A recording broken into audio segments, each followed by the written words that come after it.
How to paint a car using straightforward steps. If you've got some spare time and thought it'll be best to use it to know how to paint a car, then follow us on our exciting journey.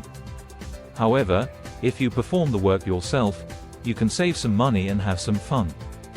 However, in order to paint a car correctly, you need to have decent technique and a lot of practice.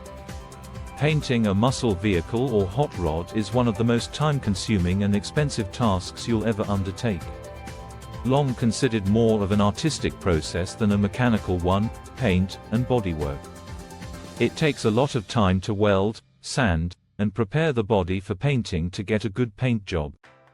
Learning how to paint a car in your garage is very different than learning how to paint a wall in your home. While one task only calls for a few paint rollers and a can of paint, the other requires a plethora of clear coats, primers, and sprayers. So, let's learn how to paint a car using straightforward steps. Prepare thoroughly. You'll need an enclosed workspace with great ventilation, little dust, decent lighting, and plenty of space to work around the car to paint a car safely and proficiently. Your home garage might be suitable, but avoid painting there if it has a water heater, furnace, or any other source that could ignite the paint fumes that will build up throughout the operation. Don't forget to pick up the sprayer, primer, paint, sanding tools, and other materials you'll need for the project when you visit the home center, paint shop, and/or auto parts store. First and foremost, ensure you have a respirator mask and understand how to use it. When removing or applying the old paint, you should also put on safety goggles, nitrile gloves, and disposable plastic coveralls with hoods. Use the color code for your car to, if desired, match the current paint color. The compliance plate under the hood usually has the color code as well as the VIN number and other important vehicle information. You can also locate the color code on the inside of the driver's side door frame, close to where you can find information about things like the recommended tire pressure for your car. If you can't find the specific brand of paint that was previously used, it can be quite difficult to match a paint job's hue. Your eyes will be able to distinguish the difference even if you cover up a tiny scratch or something comparable in color. Get rid of rust. Steel oxidizing is known as rust, and it is typically brought on by uncoated metal being exposed to water or water vapor. Sheet metal can quickly transform into an unsightly, flaking, rusty mess when salt is added to the process, as on salty roads in the winter or beach driving in the summer. The worst thing about rust is how difficult it is to stop the oxidation process once it has begun. The two options are to totally remove the rust or to chemically halt the oxidation process, because even removing the moisture source won't prevent the metal from rusting in a self-destructive manner. The rust must be entirely eliminated or treated in any case to prevent it from returning under the paint and causing unattractive bubbling. Complete removal of the rust from the car is the greatest technique to guarantee that it won't reappear. In some circumstances, replacing the entire panel may be necessary. However, this can be done by just removing the metal in the rusty region and welding in patches. Quarter panels, door skins, and floor plans are more difficult to repair and need specialized gear including a welder, clamps, spot weld cutter, grinder, and cut-off wheels. Doors and fenders can be readily replaced by bolting on the new pieces. Removing metal due to rust. The techniques are the same whether corrosion or a collision cause the metal to need to be removed. Create or buy a patch panel, cut it to suit the damaged area, then weld it in place. The welding procedure itself can be tricky since the heat produced in thin sheet metal panels might distort them, requiring more time to straighten the welded-in panels. The panel can be prevented from warping while being welded in place by coating it with a heat-absorbing compound and stitch welding small parts slowly. Another issue with welding is the potential for moisture to become trapped in any areas of porosity, which could result in future rust issues. Two strategies to make sure the region won't rust in the future are to prime the metal with a weld-through primer and sandblast the area after it has been welded. Chemically treating rust. The majority of locations with light surface rust can be chemically treated with a liquid rust inhibitor and don't need to have the metal replaced.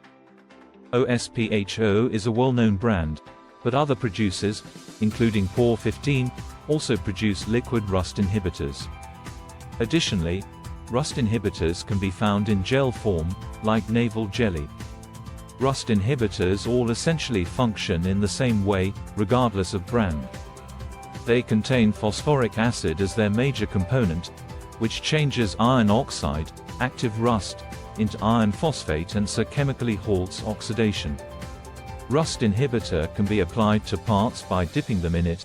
However, spraying liquid inhibitor from a spray bottle on the affected region is more frequent.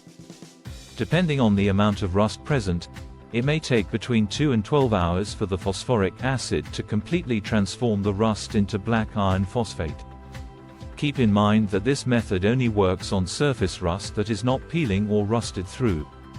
Those regions ought to be removed and rebuilt.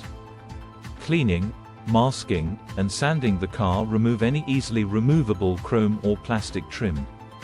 Many of the body panel moldings found on cars can simply be snapped off and put back on, but if you try to remove one gently and it doesn't work, don't try to push it. Tools that make the process of removing trim easier are frequently sold in auto supply stores.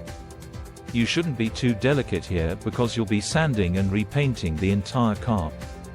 Use a metal grinder to grind away all of the rust while wearing safety goggles, overalls, a respirator, and gloves. If you do find any minor holes, fill them with non-rusting car body filler with a putty knife and then sand the material to smooth it out. When feasible, sand the paint down to the metal. If necessary, you can merely sand down to the primer layer or even only sand the final coatings down to the point where the fresh paint will adhere. However, if you take the time to sand the entire automobile down to the bare metal, you'll always get a nicer completed look. Utilize a dual-action DA power sander with a 400 or 600 grit pad and move continuously in circles. When you're done sanding, thoroughly clean every surface of the vehicle. After removing any apparent surface dust with tack cloths, use rags that have been soaked with paint thinner, mineral spirits, or denatured alcohol to wipe down every surface of the car. Any leftover dust will be cleaned away during this wipe down, and any surface oils will be removed. Use painter's tape, masking paper, or plastic to completely enclose any parts you don't wish to paint. For instance, you'll need to cover things like the door handles and grills and mask off the window glass, window trim, and mirrors. Prim the vehicle according to the package directions, set up your compressed air auto paint sprayer and apply your preferred corrosion-resistant, self-etching automobile primer. Squeeze the trigger while holding the sprayer about 6 inches, 15 centimeters, from your practice area. Coat the surface in a consistent, side-to-side motion. Always continue to spray in this sweeping motion. A typical car should receive a full priming application in 10 to 20 minutes. After allowing the primer to dry, add 1-2 more coats as the manufacturer specifies. To allow the primer to cure, according to the directions on the container. An average wait time is between 20 and 60 minutes. According to the directions on the product, carry out the procedure a further 1-2 times after that. The exposed metal surface should be completely and evenly covered after 2 to 3 layers of primer. After applying the primer, clean the sprayer in accordance with the manufacturer's recommendations. With wet, dry sandpaper, remove the primer coating's powdery finish.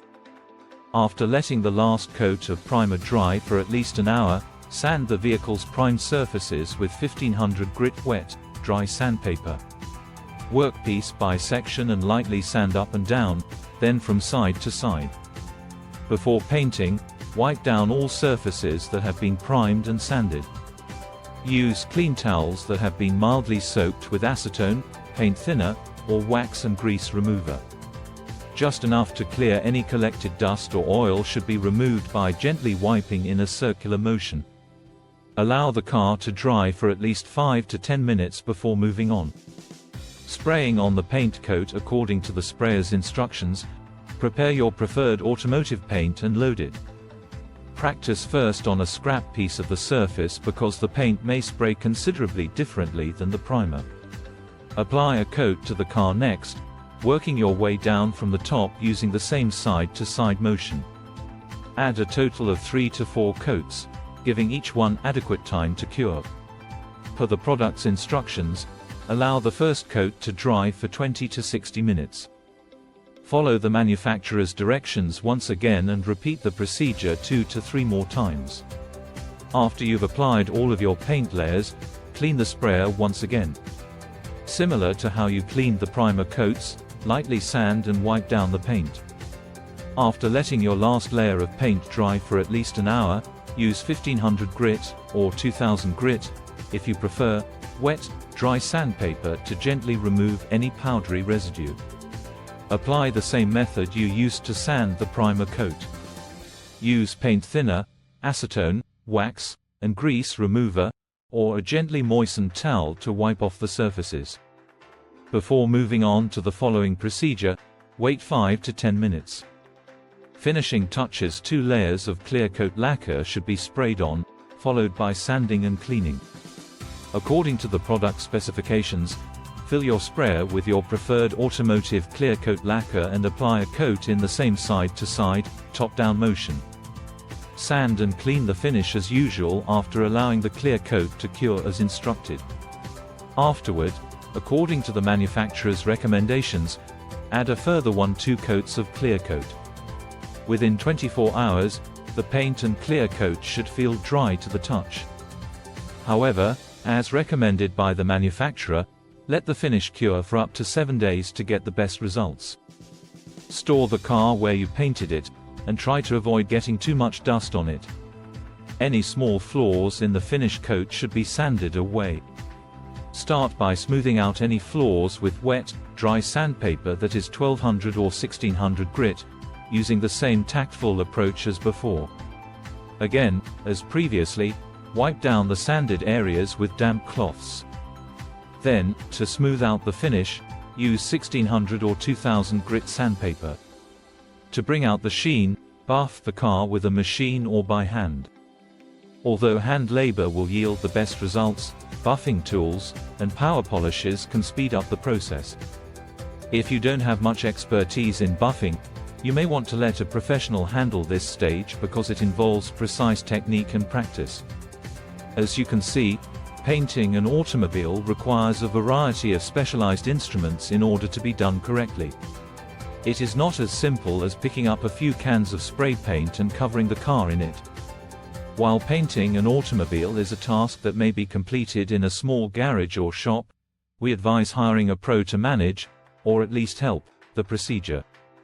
Always keep in mind that appropriate skills and preparation are essential to a good-looking paint job, so take your time and do it right. Your paint job should safeguard your car and look fantastic for many years if each stage is carried out correctly. If you find this video helpful, please like and subscribe. Thanks for watching. See you in the next one.